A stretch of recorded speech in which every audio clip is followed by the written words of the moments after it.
Kyugen Shin yang terpaku setelah serangannya digagalkan oleh Lingxi menerima sebuah luka goresan di pipinya. "Aku kembali, Kyugen Shin. Apa kau bersenang-senang saat aku tidak ada?" ucap Lingxi yang berdiri dengan percaya diri setelah kedatangannya yang dramatis. Lingxi lantas mengatakan kalau dia akan membunuh Kyugen Shin di The Fallen Valley Pass. Meskipun sedikit khawatir bahwa Lingxi akan membunuh Kyugen Shin di sana, semua orang yang memihaknya senang karena akhirnya Lingxi kembali. Karena jika Lingxi berhasil membunuhnya, itu pasti akan menjadi pembunuhan terepik yang terekam di sejarah Heavenland. Sebab lawannya adalah Guildmaster dari Guild nomor 1, Kyugen Shin. Sambil menyembuhkan luka di pipinya, Kyugen Shin merasa geram karena merasa selalu saja gagal meskipun hanya tinggal sedikit lagi dia bisa mengalahkan Lingxi. Sementara Lingxi dirinya langsung mengaktifkan Phantom Gale Rope. Dengan Phantom Gale Rope, Lingxi melesat secepat angin dan akan menyerang Kyugen Shin dari belakang. Kyugen Shin menangkisnya sebelum menghantam dirinya. Kyugen pun mengeluarkan kartu pokernya dan yang keluar ternyata hanya 3. Meskipun tak sesuai dengan apa yang diharapkannya, Kyugen tetap menggunakannya. Three of Clubs, Pursuit Ballet, dan menimbulkan ledakan ke arah Lingxi. Namun kekuatan serangan Kyugen itu tak mampu mencapai Lingxi sehingga Lingxi dengan mudah bisa menghindarinya. Mendapatkan serangan dari Kyugen Shin yang biasa saja, Lingxi lantas mengaktifkan Elemental Manifestation, Thunder, and Silent Backstep. Merasakan bahaya dari serangan Lingxi, Kyugen mengeluarkan kartu lainnya. Kali ini Kyugen terkejut karena yang keluar adalah 4 keriting. Ia berharap kartu yang lebih kuat muncul, sehingga ia bisa menggunakan serangan yang lebih kuat pada Lingxi. Namun sayangnya kali ini pun dia hanya bisa mengaktifkan Four of Clubs, Fine Thunder. Serangan Kyugen Shin kali ini memang lebih cepat dari sebelumnya, namun Lingxi tetap bisa menghindarinya. Tak peduli secepat apapun Kyugen Shin, dia hanyalah seorang mage. Bagi kelas Thief seperti Lingxi, mage adalah mangsanya. Serangan Lingxi hampir saja mengenai Kyugen, tetapi tiba-tiba ledakan besar terjadi di sana. Hachishi Enbido menghentikan serangan Lingxi dan berdiri di antara Lingxi dan Kyugen Shin. "Maaf, Guildmaster Lingxi. Sebagai warrior, aku tak bisa membiarkan pencuri kecil sepertimu melukai bos kami." "Saudara Lingxi, menghindar!" teriak Ryuko dari kejauhan secara tiba-tiba. Pusaran lubang hitam muncul dengan angin yang sangat kuat. Lingxi menghindar agar tidak tersedot ke dalamnya. "Hachishi Enbido, aku akan melawanmu. Aku tak akan membiarkanmu mengganggu saudara Lingxi," kata Ryuko. Melihat teman-temannya siap membantunya, Lingxi tersenyum lebar. "Enbido, kita berdua saja sudah cukup untuk menghancurkan mereka semua," kata Kyugen Shin. "Guildmaster, aku membawa berita, tapi aku tidak yakin ini waktu yang tepat untuk memberitahukanmu," kata Enbido dengan ragu-ragu. "Katakan saja."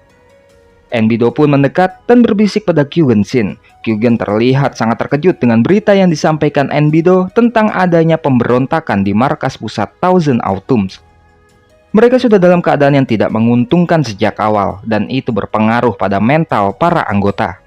Banyak anggota baru tidak mau mengorbankan nyawa mereka untuk perang. Situasi pada saat itu sudah berhasil diatasi oleh Enbido sebelum ia datang membantu Kyugen Shin.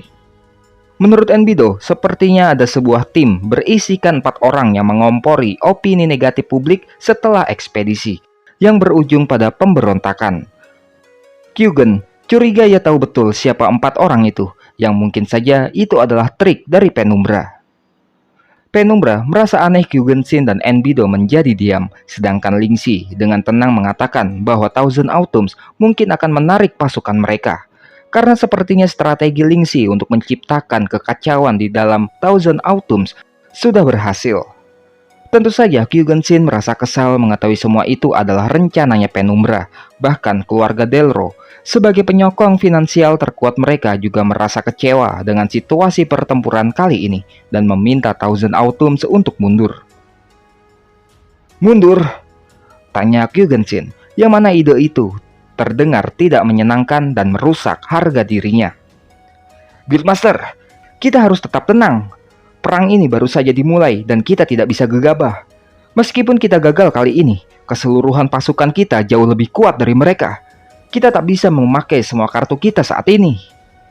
Enbido berusaha menjelaskan agar ketuanya tetap tenang dan mengambil keputusan yang bijak demi Thousand Autumns. Kyugen pun mengeluarkan kartunya, tetapi lagi-lagi yang muncul hanya Three of Spades.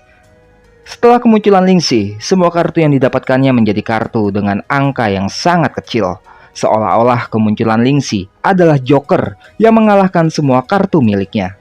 Apakah takdir sedang berusaha mengatakan sesuatu pada Kyugen Shin? Kokoli mengambil kuda-kuda siap menyerang karena melihat Kyugen Shin dan Enbido bergerak, mengantisipasi jika mereka akan menyerang. Angin kencang berhembus ketika tiba-tiba Enbido dan Kyugen Shin menaiki sebuah kereta kuda yang diterbangkan oleh sihir.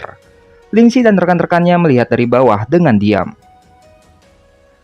"Kau menang kali ini, Lingxi," kata Kyugen Shin dalam hatinya. "Thousand Autumns, mundur!" teriaknya kepada semua anggota Thousand Autumns. "Saudara Lingxi, haruskah kita mengejar mereka?" tanya Ryuko. "Jangan mengejar musuh yang sudah memutuskan untuk mundur," jawab Lingxi dengan tenang.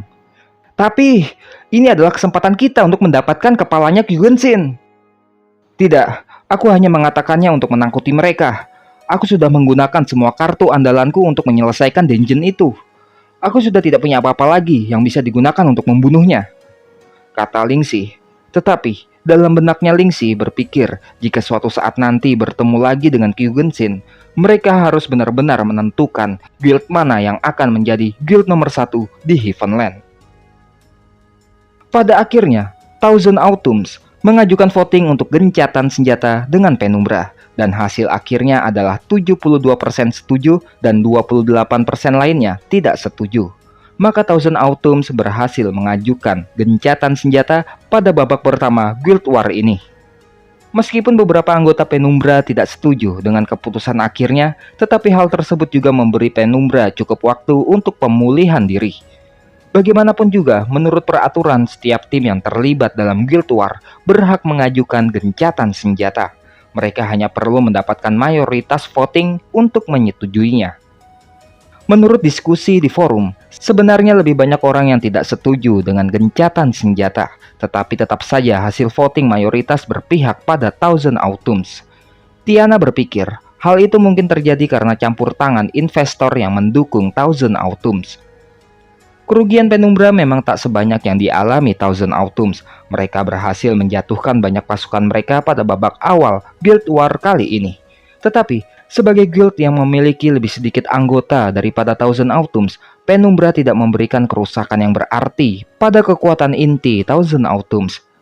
Memang banyak player yang mati kehilangan gear dan level mereka. Mereka tak akan bergabung lagi dalam pertempuran sementara waktu. Tetapi sebagian besar player yang kalah adalah anggota baru dari guild yang diakuisisi oleh Thousand Autumns. "Jangan terlalu dipikirkan, Tiana. Kau sudah bekerja terlalu keras beberapa hari ini untuk membangun pertahanan siang dan malam. Kita memenangkan wilayah ini kan? Ini keuntungan yang berarti bagi kita dalam perang kali ini," ucap Dira. Dengan wilayah itu, Penumbra bisa menutup rute penting Thousand Autumns untuk menyebarkan pasukan mereka. Penumbra tidak perlu takut lagi Thousand Autumns akan membagi pasukan mereka ke pasukan yang lebih kecil pada pertempuran berikutnya. Tiba-tiba Tiana merasakan ada yang datang, dan ternyata itu adalah 4 player yang telah membantu Lingxi datang menemui Tiana secara sembunyi-sembunyi karena mereka telah menjadi buronan Thousand Autumns. Jadi mereka harus selalu berhati-hati. Tiana memberikan sekantong penuh koin emas pada mereka berempat sebagai hadiah dari Lingxi. Tentu saja mereka senang mendapatkan uang sebanyak itu, karena bisa mereka gunakan untuk membeli banyak hal di dunia nyata. "Lingxi benar-benar dermawan," Lingxi bilang, "karena dialah kalian menjadi buronan Thousand Autumns. Jadi, dia berharap kalian bisa menjadi anggota Penumbra. Kami akan melindungi kalian," ucap Tiana. "Tidak mau." Xiaogang menolak mentah-mentah tawaran Lingxi dan Tiana. "Tidak mudah bagi kami untuk kabur dari konflik antara guild kalian. Jadi, kita tak mau terlibat lagi." Mereka memutuskan dengan imbalan yang mereka dapat dari Lingxi, mereka akan meninggalkan Heavenland untuk sementara. J-Drama Fans akan menggunakan uangnya untuk mengobati keluarganya yang sedang sakit. Long Handsome Face bahkan menawarkan sebagian miliknya jika uang J-Drama Fans tidak cukup. Bagi pemain biasa seperti mereka berempat, mereka sudah sangat senang jika bisa menghasilkan uang dari bermain game. "Kami pergi dulu. Tolong sampaikan terima kasih kami kepada Lingxi," ucap mereka sebelum benar-benar meninggalkan Heavenland.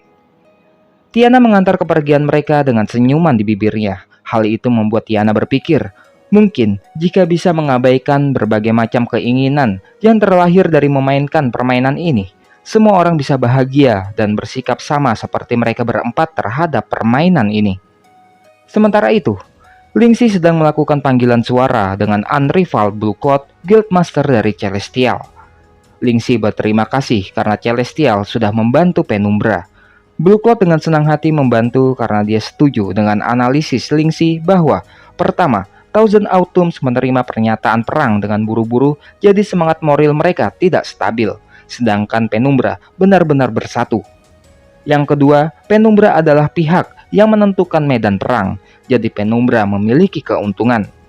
Ketiga, Kyugen-shin benar-benar terkecoh dengan siasat dan strateginya Lingxi. Jadi Celestial merasa memihak Penumbra adalah pilihan yang tepat. Padahal dulu, tak peduli berapa banyak pesan yang dikirimkan Steel Waters untuk meminta bantuan pasukan pada Celestial, mereka tetap ragu. Tapi satu pesan rahasia dari Lingxi mampu membuat mereka menggerakkan pasukannya. Yang dilakukan Lingxi hanyalah menyatakan keuntungan yang dimiliki Penumbra dalam perang itu untuk memperkuat kepercayaan Celestial pada Penumbra.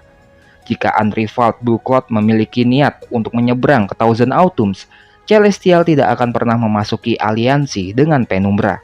Hanya saja, Blue Cloud memiliki lebih banyak pertimbangan sebagai Guildmaster.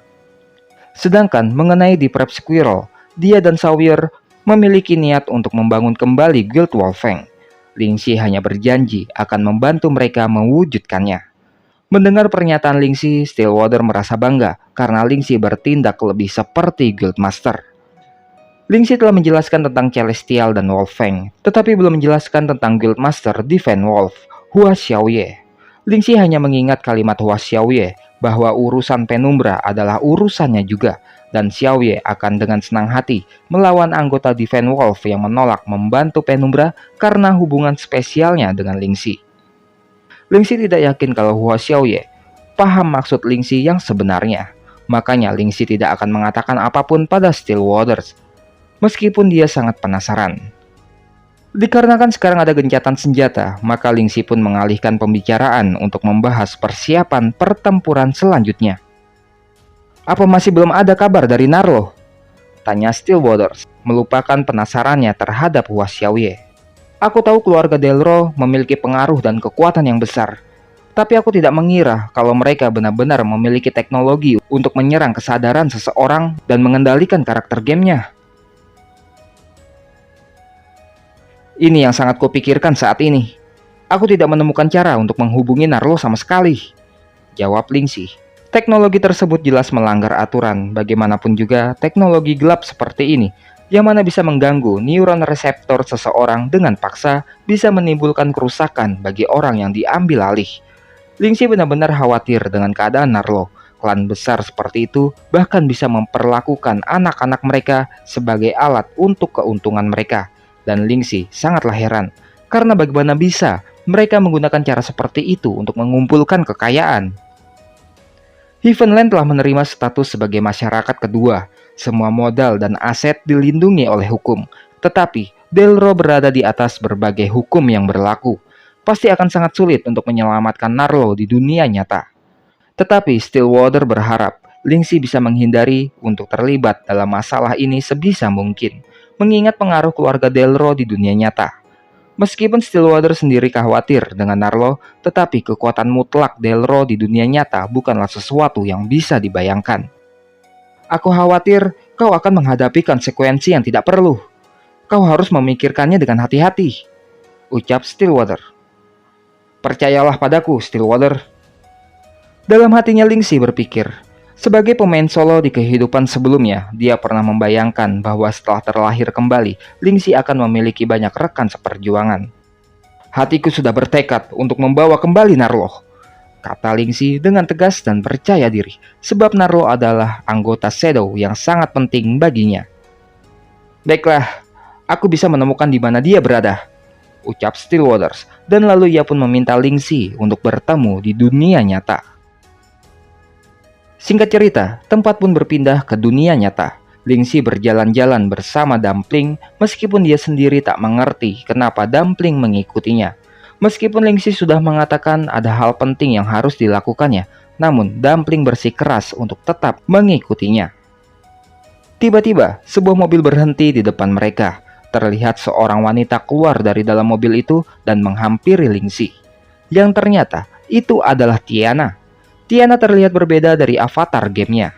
Dia terlihat lebih dewasa dan model rambutnya sangat berbeda. Sementara Tiana yang melihat Lingxi, ia menilai bahwa Lingxi terlihat tak jauh berbeda dengan karakter gamenya. Tiana datang untuk menyampaikan pada Lingxi bahwa Stillwater sedang rapat. Jadi Stillwater meminta Tiana untuk menjemput Lingxi.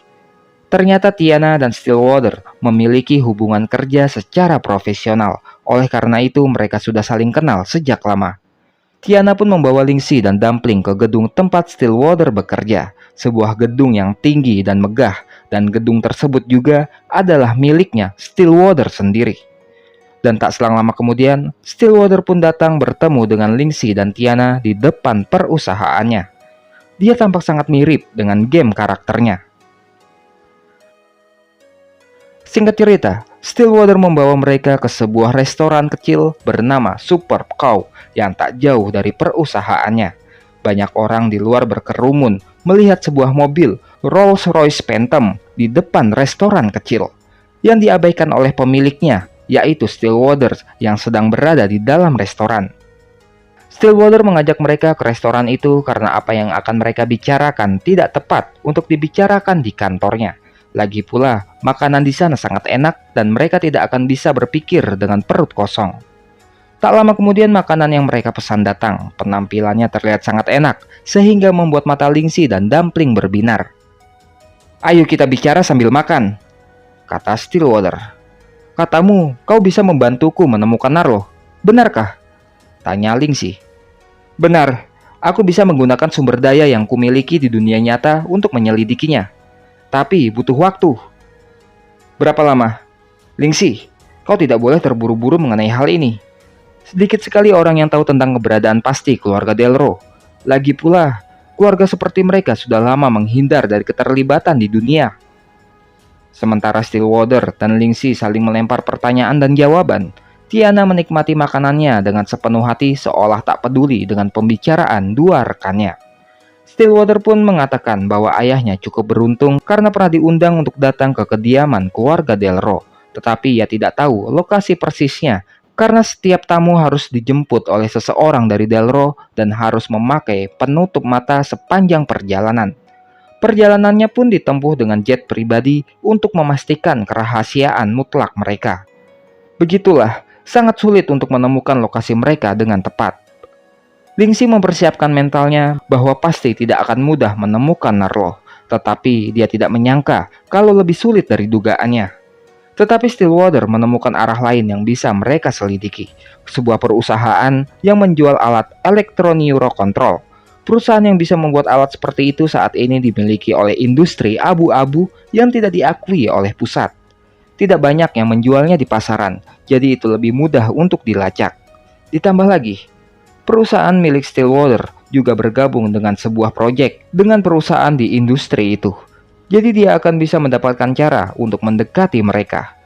Jadi mereka bisa menemukan alamat dengan melacak siapa yang membeli alat itu. Dan Lingxi mengajak mereka untuk segera bergerak.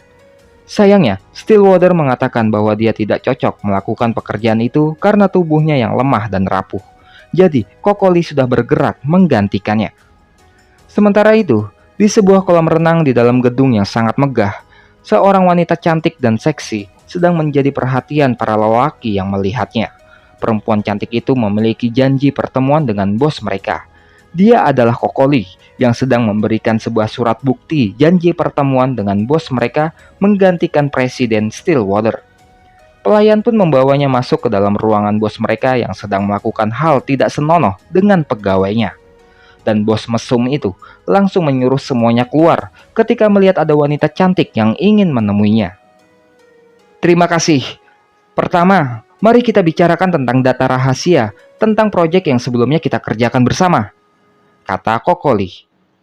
Kami menyimpan datanya di gudang khusus untuk perlindungan. Orang biasa tak diizinkan untuk masuk.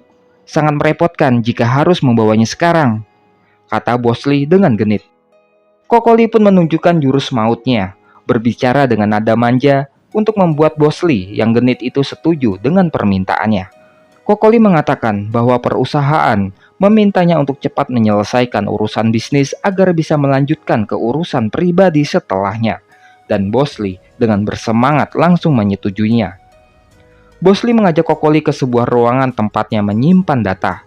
Bosley meminta Kokoli untuk menunggu di luar karena di dalam sana ada prototipe produk yang dibuat perusahaannya, sehingga orang luar tidak boleh masuk. Kokoli melihat sebuah tabung besar berisi cairan berwarna biru yang di dalamnya terdapat prototipe manusia. Itu adalah prototipe dari alat yang mencuri ID-nya Narlo. Dengan sigap, Kokoli menggunakan skill Spirit Bullet-nya untuk membuat Bosley pingsan. Setelah itu, Kokoli masuk dan bergegas mencari data yang diinginkannya. Namun, setelah menemukannya, Kokoli sangat terkejut dengan apa yang ia dapatkan. Sementara itu, Lingxi pergi mencari Tilis untuk membantunya menolong Narlo.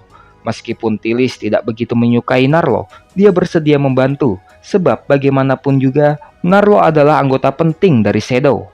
Mereka belum mendapatkan lokasi Narlo yang jelas, maka Lingxi berencana untuk meminta bantuan yang lainnya, yaitu Little Ryuko dan Dark Feather. Lingxi mengajak Tilis ke sebuah acara fashion show. Tilis sempat ragu bahwa mereka berada di tempat yang benar. Lingxi meyakinkannya bahwa sebenarnya Dark Feather bekerja di sana sebagai model atau sejenisnya. Tak lama kemudian penonton mulai berteriak bersamaan dengan datangnya seorang model yang sangat tampan. Lingxi dan Tilis langsung tahu kalau itu adalah Dark Feather karena penampilannya tak jauh berbeda dengan karakter gamenya. Ketika keributan membuktikan betapa populernya Dark Feather, keributan juga terjadi di pintu masuk. Sepertinya seorang siswa SMP mencoba untuk masuk dan dihalangi oleh satpam. Anak SMP dilarang masuk. Aku sudah janjian dengan teman gameku di sini. Tolong biarkan aku masuk. Saat Lingxi menyadari bahwa anak SMP itu adalah Ryuko, Stillwater tiba-tiba menelponnya dan mengatakan bahwa Kokoli sudah kembali dan berhasil mendapatkan data tentang pengiriman keluarga Delro. Tetapi, itu dalam format file rahasia level militer, jadi mereka tak bisa membukanya. Singkat cerita, setelah menemui Stillwater dan Kokoli, Lingxi lalu menghubungi seorang kenalannya dari militer. Lingxi memintanya untuk membuka file yang didapatkan oleh Kokoli. Jenderal ketiga pun sangat terkejut mendengar permintaannya Lingxi. Dokumen yang bisa diproses menggunakan metode rahasia militer adalah informasi dari orang yang sangat kuat. Siapa yang terlibat dengan dokumen yang kau inginkan? Tanya sang jenderal. Itu adalah Delro. Mendengar nama keluarga Delro, jenderal memarahi Lingxi. Merasa Lingxi tidak tahu apa yang dia lakukan, lantas Lingxi menjelaskan bahwa dia ingin menyelamatkan temannya. Awalnya Lingxi mengira sang jenderal tidak bisa membantu Lingxi karena resikonya terlalu besar. Dan di luar dugaan, ternyata sang jenderal bersedia membantunya. Untung aku adalah orang yang kau hubungi, Lingxi. Untuk komersial logistik dokumen yang hanya bisa diproses dengan metode rahasia militer. Itu membuktikan bahwa keluarga Delro sudah mencampuri bagian militer tertentu. Lingxi, aku ada permintaan untukmu mengenai operasimu kali ini, kata jenderal dengan sangat serius. Apa itu? Jangan sampai identitasmu terungkap, dan ini melibatkan militer. Jika identitasmu diketahui, sangat mungkin jika kerjasama kita sebelumnya akan terungkap juga. Aku tak mau menimbulkan masalah lebih. Apa kau mengerti? Dan juga, jangan lupa dengan bantuanku sebelumnya. Baiklah, tak masalah. Akhirnya, mereka pun berhasil mendapatkan bantuan dari sang jenderal dan akan mendapatkan informasi tentang di mana Delro menggunakan alat itu. Ryuko yang sangat bersemangat untuk segera menjalankan misi mereka, lalu Lingxi mengatakan pada Ryuko bahwa misi ini sangat berbahaya dan tidak cocok untuk Ryuko yang masih anak SMP. Ryuko merasa Lingxi meremehkannya. Ryuko pun lantas menunjukkan kekuatannya bahwa meskipun dia masih SMP, dia juga seorang Awaken dan bisa melindungi dirinya sendiri. Lingxi yang melihat spesial subclass Sacred Mountain masih ada di dunia nyata. Lingxi pun lantas meminta maaf pada Ryuko karena telah meremehkannya dan mengizinkan Ryuko untuk ikut dalam misi mereka. Sementara Tilis mengatakan bahwa dia sebenarnya sangat terkejut karena Dark Vader mau berpartisipasi dalam misi itu. Mengingat Dark Vader adalah orang yang paling tidak mau terlibat dengan hal-hal yang merepotkan. Dark Vader lantas memberitahukan Tilis bahwa dia belum pernah berpartisipasi dalam aktivitas mereka di dunia nyata, tentu saja karena dia merasa itu tidak perlu. Tetapi, misi kali ini adalah menyelamatkan seorang teman. Jadi, Dark Vader pun berpikir bahwa ia tak akan membiarkan teman-temannya GG sendirian. Kokoli lalu meminta penjelasan Lingxi tentang hubungannya dengan militer, karena dokumen yang mereka perlukan diproses oleh militer. Jika mereka meminta bantuan militer, bukankah sama saja dengan sadar masuk ke perangkap mereka? Tetapi Lingxi meyakinkan semuanya bahwa jenderal itu adalah orang yang bisa dipercaya dan memberitahukan rekan-rekannya bahwa Lingxi pernah bekerja sama dengannya setahun yang lalu dan juga membantu Lingxi dalam misi penyelamatan sebelumnya. Tentu saja Lingxi tidak menjelaskan bahwa misi penyelamatan itu melibatkan Tilis dan kakaknya.